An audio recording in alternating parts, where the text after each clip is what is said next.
and their conquest would be far more difficult. So before striking with his armies, he used another weapon. I should be on X-Files. I'm a reptile. What I spit is heat. I live in streets that pump more sand than Venice Beach. My fan base range from Spain out to Tennessee, Sicily, Italy, Nola, Pistol Pete. Mention me, you gon' be sleeping where the fishes be. Little Miss Thing gon' be missing for like 60 weeks. I flip your head back and reverse like a Missy beat. New strap.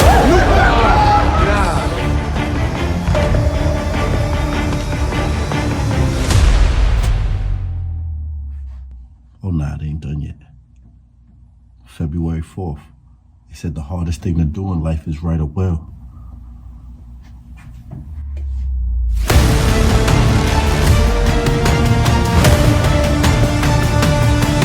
Holla, what up, nigga? Purchase your ticket to be in the building or catch it live on pay-per-view stream. Propaganda barrage, to confuse, to make them lose faith, to divide and conquer.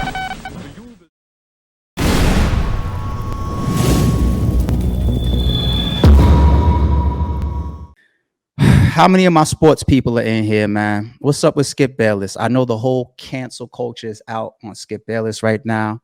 For those that don't know who Skip Bayless is, he has a sports show co-host right now with Shannon Sharp, who's an NFL Hall of Famer. Prior to that, he had a show with Stephen A. Smith. Stephen A. Smith be getting people out of here, don't he? Right? He be getting his co-host out of there. Like, I'm done working with you for this last 3 years. It's over now. Go somewhere else. You know what I mean? But these people are experienced. They still draws like a Skip Bayless, and they, they land well. So he landed on a new show with Shannon Sharp. It's very entertaining. The only thing that I hate about Skip and Shannon Sharp's show is they find a way to argue and debate LeBron damn near every episode. And it works because LeBron is one of the most discussed sports topics of all time. You know what I'm saying? So they're fine. And they have good chemistry together. So I rock with it. But Skip has definitely had his edgy moments.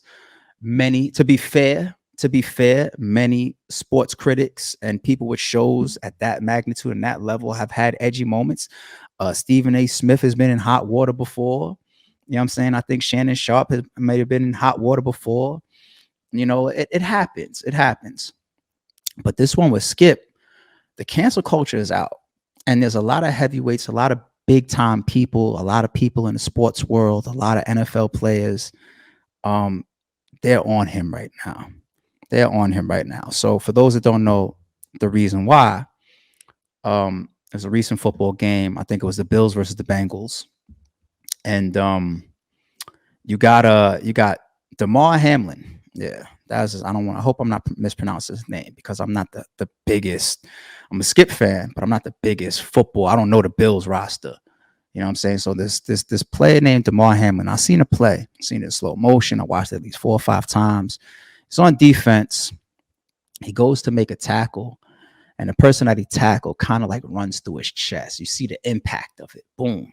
And he spins, he takes him down. Looks like a regular football play. Stands right up after the tackle. And moments after he stands up, a little small, you see something a little unsturdy in him, and he just collapses. Just flat collapses on the floor. Immediately, people knew what was going on. You had an ambulance that made its way on the field, all the teams. The whole game stopped, of course. The teams were taking a knee. Certain teammates of his were crying. I didn't see it in the footage, but I got to assume another reason why teammates were crying is because they had to bring a defibrillator out on to the field for him. The defibrillator is the thing that they put on your chest, and it shocks your chest. It's meant to like shock your heart and bring your heart back. So when you hear about a defibrillator, then you're automatically knowing that his heart might have stopped, or is stopping, or his heart rate is dropping. So you're thinking cardiac arrest. You're thinking his heart is stopping. You think that he's dying right there on the field. That's the assumption when a defibrillator comes out, and when somebody gets up and just falls out like that. It goes from like, did he faint, to defibrillator. What the fuck is going on? So tragic. emotional, hard to see situation. Moments like these in sports is a nightmare. It's a nightmare for teammates. It's a nightmare for other teams. It's a nightmare for the fans. It's supposed to be a nightmare for all humans. You know what I'm saying? It's just like, got this young man, makes it to the NFL. He's playing out his dreams, has a casual, regular play, and his heart stops, or he has cardiac arrest. So he's in the hospital in critical condition right now. Luckily, they was able to, shock him and get him in the ambulance and all that. But he's still listed as critical, last I heard.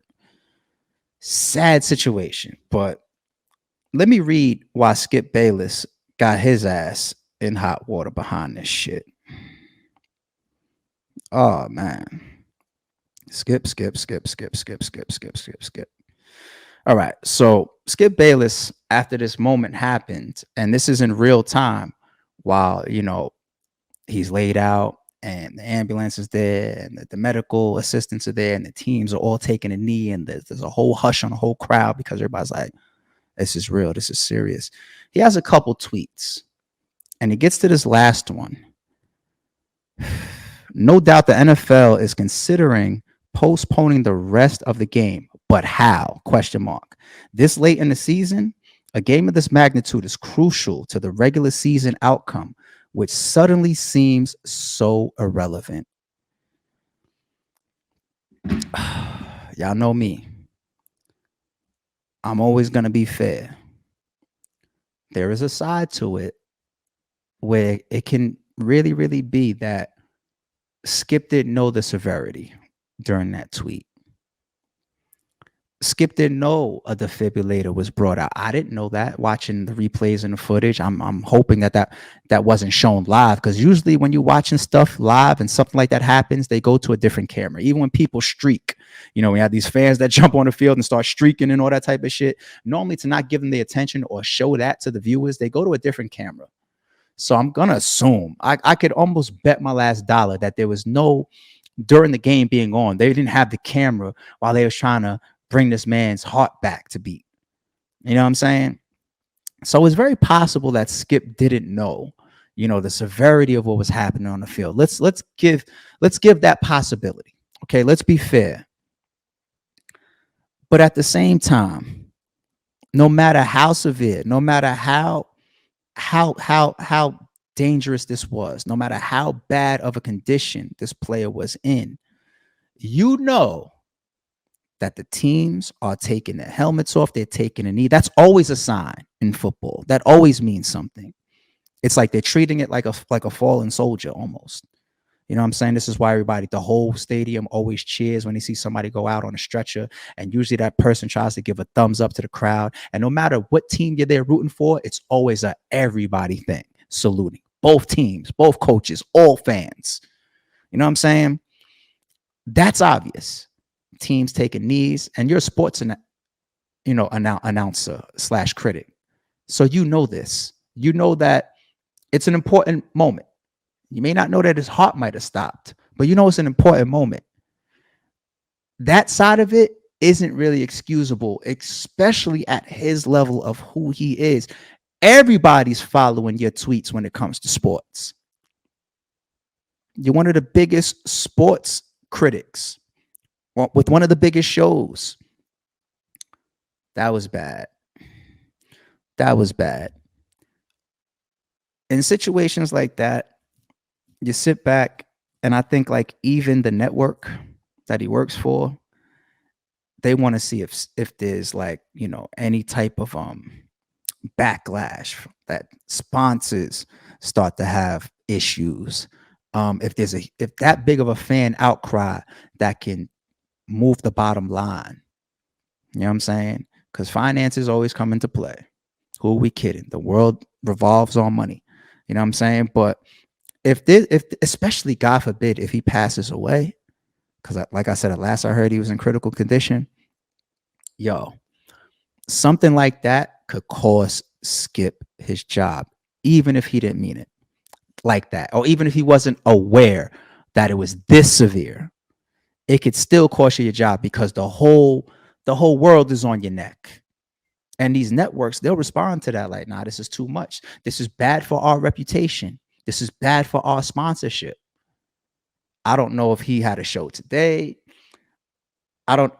If you see him on his upcoming show or his next show, whether it was today or not, to me, if he's sitting there with a piece of paper and he's reading an apology, something that was written and formatted to try to perfectly address this, take accountability, and try to get some type of plight back from the fans, then he's probably going to be okay. Or else the network won't put him there right now to even read an apology. I don't think that they would do that and then fire him. You know what I'm saying? Normally what happens is you wouldn't see him at all. And then we would find out later whether it's like a suspension or we just letting things cool down. It can cost him his job. Kendall Outlaw, appreciate the super chat, homie. After the disrespect towards Shannon Sharp and now this tweet, Skip should be at least suspended. And that's what I'm saying. It could come in many forms. Once again, shout out to you, Kendall Outlaw. I appreciate you. The whole thing with the disrespect towards Shannon Sharp, I seen that too. You know, they was arguing over Brady and he takes a shot at him about how good Shannon Sharp actually is.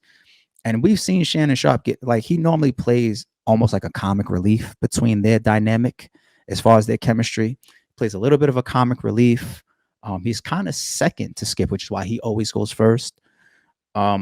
He's even said himself that Skip is the reason why he has that job, right?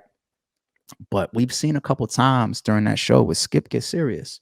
He's gotten real serious about racial issues.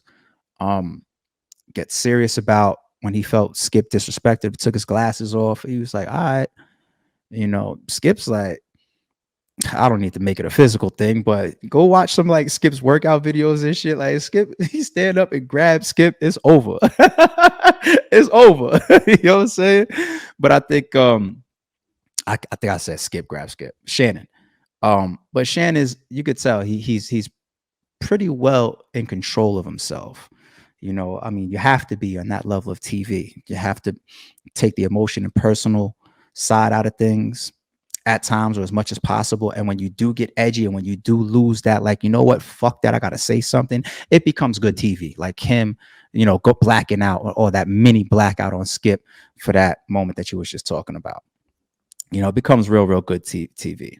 But I want to be fair, y'all. I want to be fair. Like I said, you know, it's very possible that, you know, he was just being a little selfish about his football, you know, assuming that, you know, all right, somebody's hurt, you know, it's probably just a broken leg or something like that. Come on, like, man, let's not cancel again. That's possible. But at your level, you should know better. Because even if he was down with a broken ankle, you can't be insensitive. You know what I'm saying? You can't be insensitive in the position that you're in. Shouldn't be insensitive like that, period.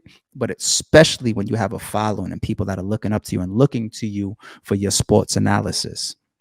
So a suspension probably would be sufficient, but I would not be surprised if the amount of pressure that comes behind this, if that young man passes away, I wouldn't be surprised if they fired him for this.